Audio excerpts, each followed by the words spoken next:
Hello guys, welcome to another video and a new year. It's 2020 and for me that means marathon training has begun.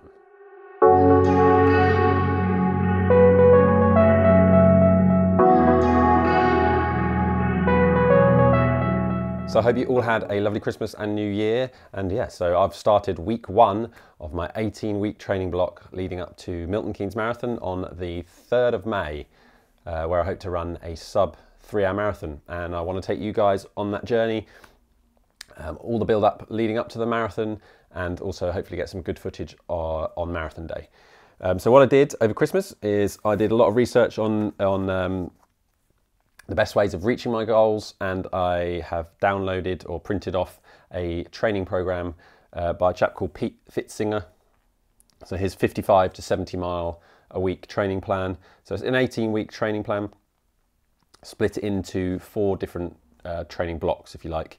So the first 6 weeks are an endurance building block, and then we move on to 5 weeks of lactate threshold and endurance training, and then we do 4 weeks of race preparation workouts, and then we have is it 2 or 3 weeks? I think it is 3 weeks of tapering for the race itself. So yeah, as you can see, I printed it all off, scribbled lots of notes over it, worked out all my paces for the different workouts that I'm going to have to hit, and yeah, excited to get going, to get stuck into that. What I would say is there's going to have to be a degree of flexibility surrounding how I approach this training plan. I do intend on completing each week as prescribed, so I want to get in the exact workouts that's asked for in those programs each week. However, I might have to jumble up the days that I complete those workouts. For example, if I've got a 12-hour ambulance shift to do on the same day that I've got a long run scheduled, I'm going to have to change things up because that's not going to work for me. So yeah, I'll have to move the day that I do my long run.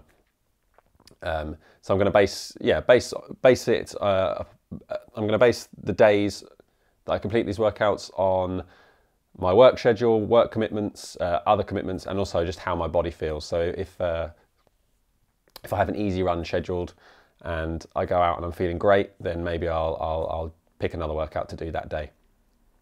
And I think I can do that because I feel like I've got quite good awareness of how my body feels during physical activity. So for example, this Sunday I have a long run scheduled, but I do have a very busy weekend coming up. So I actually did my long run yesterday, and here are a few clips from that long run.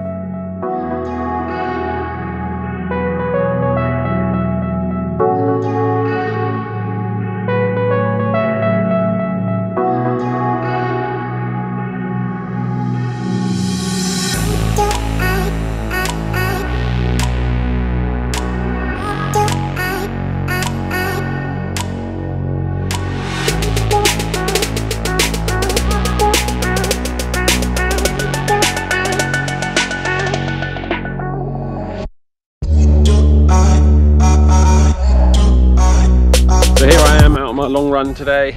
I'm doing a 15 mile or 24 kilometer run, so I'm just over halfway through at the moment. Not feeling my brilliant best. I picked up a cold over Christmas like so many people did and do, so I'm at the end of that and feeling a little bit blocked up, but we're getting there, so as you can see, I'm out on the trails today, and that is the terrain I'm going to be doing most of my long runs on. I've decided I prefer spending time out in nature and away from the traffic and the cars. So my long runs, I will be mainly sticking to the trail, and the tempo sessions and the interval sessions, so all the speed sessions, I'll try and do on the road or the pavement, as a lot of those sessions are based on speed and times around my goal of a sub 3-hour marathon. So I want to make sure I'm hitting the right paces. So yeah, most of my long runs on trail, it's going to be good as well, hopefully, for avoiding injury, and a little bit softer underfoot, a little bit less wear and tear on the joints. That being said, towards the end of my marathon training block, so near marathon week, I'll probably do some longer sessions on the road and pavement just to simulate those longer distances on that terrain. But that's a long way off, with this being only week 1 of marathon training, so quite a way to go. But we're off and going. All right, let's continue this. So I actually finished that long run feeling pretty wiped out, to be honest. So I didn't take any fuel with me. And by the last 5 miles, yeah, I was feeling it. So I've definitely learned from that. Make sure I take some gels or some food with me next time. Which I usually would, so I don't really know why I didn't yesterday. There we go. I'll definitely learn from that mistake in the future.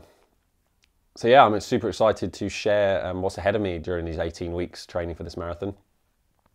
I am quite daunted by it as well. You know, I'm only on week 1 of 18 and, you know, there's a lot of running and training ahead of me.